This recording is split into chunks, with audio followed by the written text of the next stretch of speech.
देवेश चंद्र जी, आपने जनप्रतिनिधि होने का फ़र्ज़ नहीं निभाया।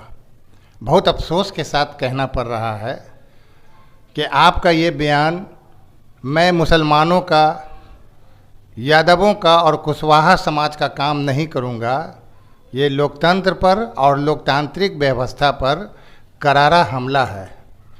आपको ऐसा नहीं बोलना चाहिए। आप ऐसे नहीं थे। पता ना आप किसकी नहीं संगत में आजकल बैठ रहे हैं कि आपका नैतिक पतन हो गया है।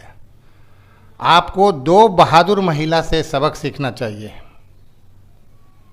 एक तरफ जहां हिना साहब सीवान से चुनाव हारने के बाद भी उन्होंने विजयी उम्मीदवार विजय लक्ष्मी कुशवाहा को मुबारकबाद दिया और कहा, सीवान की जनता मेरा परिवार था, मेरा परिवार है और मेरा परिवार रहेगा। दूसरी तरफ इकरा हसन, जो कैराना से पहली बार चुनाव जीती हैं, उन्होंने चुनाव जीतने के बाद कहा, जिसने हमको वोट दिया और जिसने हमको वोट नहीं दिया सब मेरा भाई बहन है, और जो मेरे खिलाफ उम्मीदवार थे वो भी मेरे परिवार के सदस्य हैं।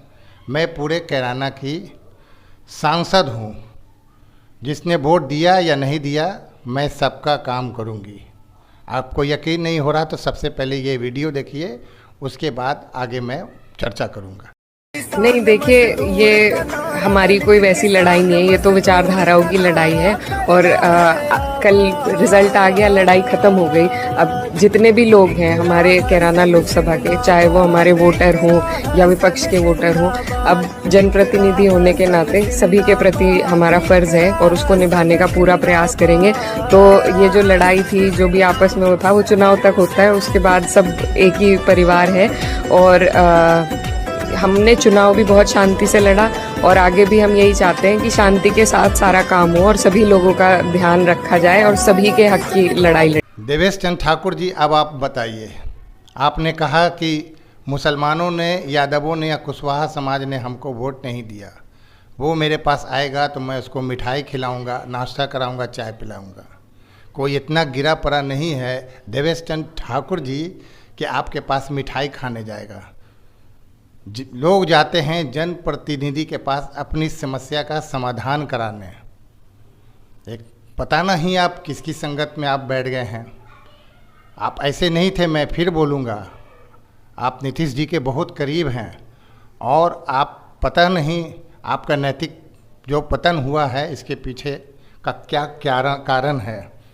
दूसरी तरफ आरा के आर.के. सिन्हा भी ने भी कहा कि जिस गांव के लोगों ने हमको वोट नहीं दिया उस गांव को मैं समझ लूँगा।